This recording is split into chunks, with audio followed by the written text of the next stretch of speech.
In most homes, electricity does not appear as a single activity. It runs in the background, quietly supporting the space from morning to night.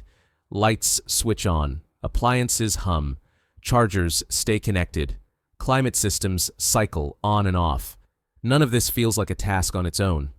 Daily life moves around this constant flow. A refrigerator keeps running whether anyone is in the kitchen or not. A router stays on through the night. Devices sit plugged in, waiting to be used. Power is present before attention turns to it. Because of this, electricity use rarely shows up as one clear moment of action. It is spread across rooms and hours. A lamp in the evening, a coffee maker in the morning, a washing machine later in the day. Each part is small, but the pattern never fully stops. This creates a kind of ongoing background responsibility. The home depends on a steady supply, and that dependence does not pause. Even when people are not actively using something, systems remain available. The environment is built around the expectation that power is always there. Attention moves elsewhere most of the time. Work, meals, conversations, and rest take priority. Electricity continues to run behind all of it.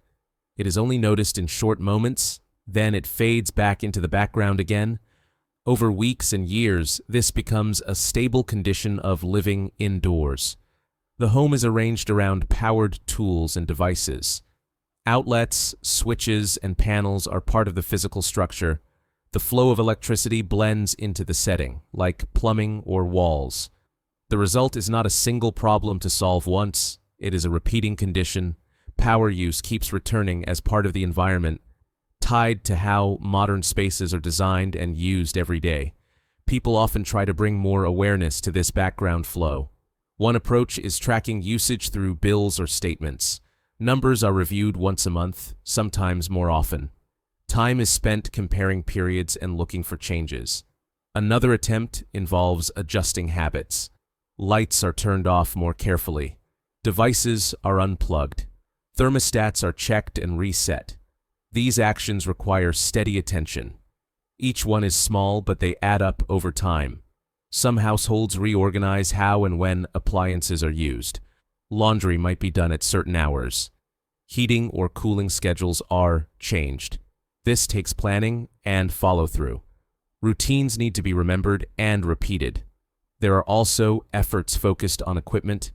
People look into different devices, tools, or setups that fit into the home's electrical layout. This often includes reading guides, watching demonstrations, and comparing formats.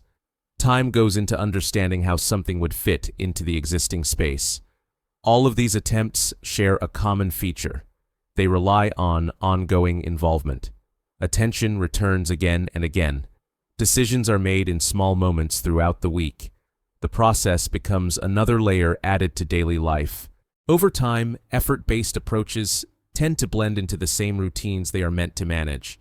A reminder to unplug something works for a while, then gets skipped during a busy day.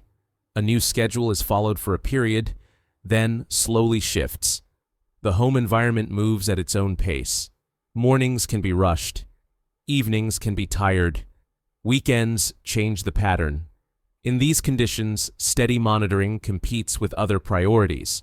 The mismatch is not dramatic. It is gradual.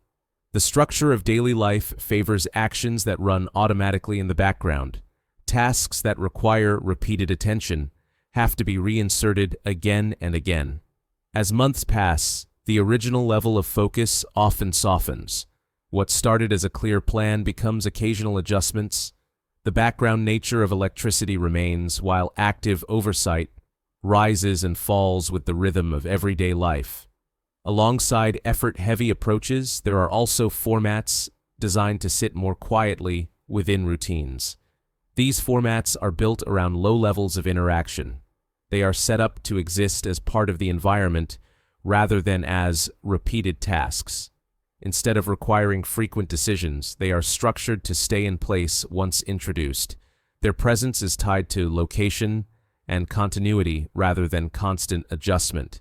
They are accessed in a more occasional way. These formats are not framed as events. They are closer to fixtures or reference materials that remain available in the background. Interaction happens at certain points, then stretches of time pass without direct involvement. The focus is on how the format fits into the space and schedule. It becomes another element inside the home's layout, similar to other long-term resources people keep on hand. One example within this format category is the Energy Revolution system. It is provided as a digital set of blueprints and written instructions delivered online. The material is typically viewed on a computer, tablet, or printed for reference. In practice, it sits as a stored resource that is accessed during specific setup or reading periods. Outside of those moments, it remains as a file or document within the household's collection of materials.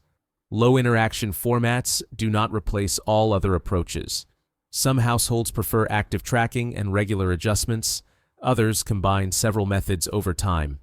A format that stays mostly in the background is simply one way information or tools can be organized within daily life. It exists alongside many other ways people relate to the ongoing presence of electricity in the home.